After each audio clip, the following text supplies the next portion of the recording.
Jau vairākus gadus mēs birojā sekojam līdzi to ģimeņu ikdienas gaitām, kas piedalās mūsu rīkotajā akcijā, kuras nosaukums ir Bio izaicinājums. Un 10 dienas šīs ģimenes izvēlas uzturēt tikai bioloģiskos produktus. Un mēs ar Ielu, manu visciešāko kolēģi un super palīgu šī gada laikā, esam iesaukuši tās par bio ģimenēm. Un tā es arī gribētu šodien teikt jums visiem, esmu sveicināti bio ģimeni.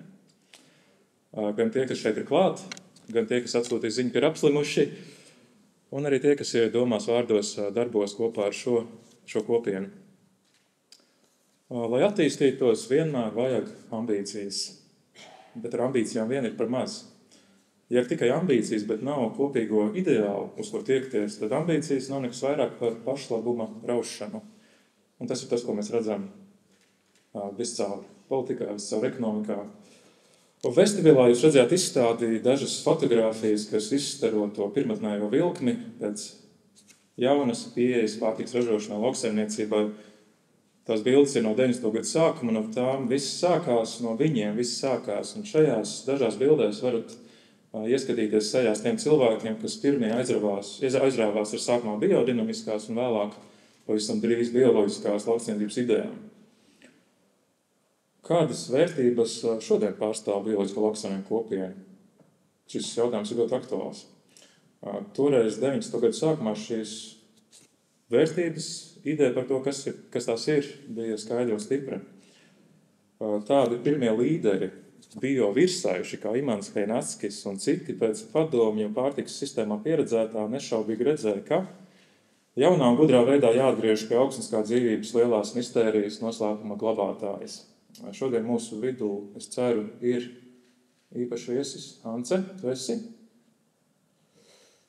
Jā, varbūt viņi cerams palikt ceļā no tālās Kurzemes. Labi, tad par Anci vēlāk. Jā, bet pēc 30 gadiem, kopš 1995. gada Latvijā, mēs esam gandrīz 4000 bioloģisko zemnieku un apsaimniekojam vairāk nekā 300,000 hektāru zemes. Un tā ir gandrīz 5. daļa no laukiem un pļavām Latvijā, bet tie nav hektāri vien. Bioloģiskos produktus lielākā vai mazākā skaitā var atrast katrā cienīgā lielveikalā un arī mazākā veikalā. Un īpaši, ja paraugāmies uz bērnu uztura plauktiem, tad tie ir sastāv principā tikai no bioloģiskiem produktiem. Jauno vecāku instinktīvā vēlme meklēt labāko savam bērnam kaut kur vēlāk nereti izplēna.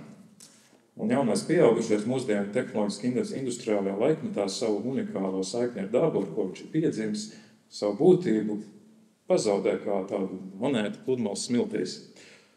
Tā ir kaut kur blakus, bet atrast to, tas prasa piepūli.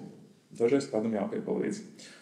Mums, bioloģisko lauksaimnieku kopienā, jāatrod veids, kā šo saikni spēcināt ar stāstu par labu, vislabāko uzturu. Par uzturu, kas nevis jāpatērē, bet jāpiedzīvo. Bioloģiskās lauksaimniecības kodolā gan ražotāja, gan patērētāja pusē ir iekodēta ticība pasaules cerībai uz labāku nākotni. Ar to tas sākās un arī šodien tas ir. Pa 1 hektāram pa vienam maizes laipam, pa vienam zemniekam, pa vienam pircējam. Un kādas lielākās vides problēmas mūsdienu pasaulē? Egoisms, alkatība, apātija. Uzskatāms piemērs ir process, ko varam vērot pašlaik, kad dabas saudzēšana visu mūsu interesēs tiek nosaukta par birokrātisko slogu. Un tie ir maldi, ļoti bīstami maldi, kad būtu jāizskauž no lauksaimniecības un mežsaimniecības politikas. Vakar nakt atgriezos no brauciena kopā ar dažiem kolēģiem šeit, no brauciena uz Dāniju.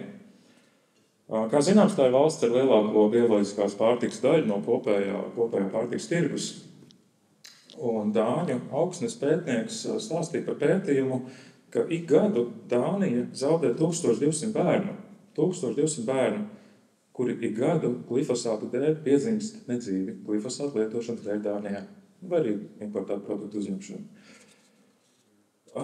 To dzirdot, man acu priekšā uzreiz uzbūrās aina, kurā es esmu bieži bijis. Tā ir sanāksme par skolu ēdināšanu Latvijā. Un tur dalībnieki bieži vien runā par ekonomiskiem iegūmiem, un es mēģinu iebilst, ka tas ir stāsts par bērnu veselību. Sapulces dalībnieki atsakās saprast, ka tas nav tikai stāsts par ekonomiku. Un ka lauksaimniecības sistēma nevar būt orientēta, vai pārtikas ražošanas sistēma nevar būt orientēta tikai uz peļņu, tādēļ biolauksaimnieku vērtību grozā kaut kas vairāk. Un šī vibrācija nepakļaujas nevienam Excelam. Ja nav šīs vibrācijas, lūdzu, nesauciet sevi par bioloģiskiem lauksaimniekiem.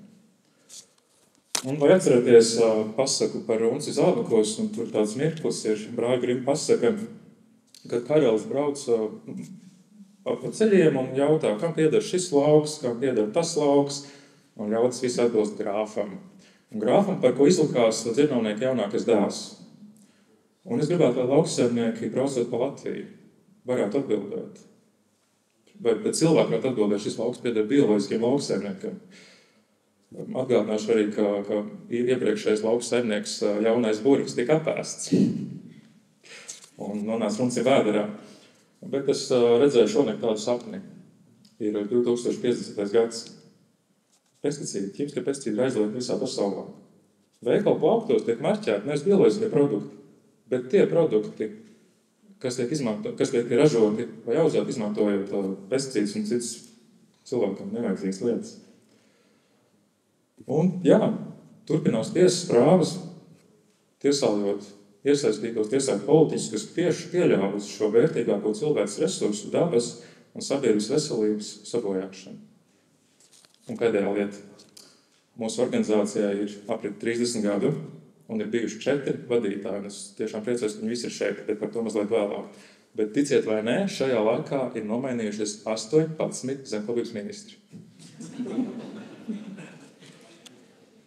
Jā, pirms dodu vārdu nākamajam runātājam, vienam no viņiem, zemkopības ministram Armandam, es aicinu mūsdienu pasaules skrien ātri 30 sekundes ievērot klusumu, pabūt ar sevi, gan pieminot tās pirmās galvas, kas mūsu kopienu ir būvējušas, un šogad gaitā arī pametuši mūs, gan apzinoties, ka klusums ir laba vieta, kur rasties jaunām, labām idejām.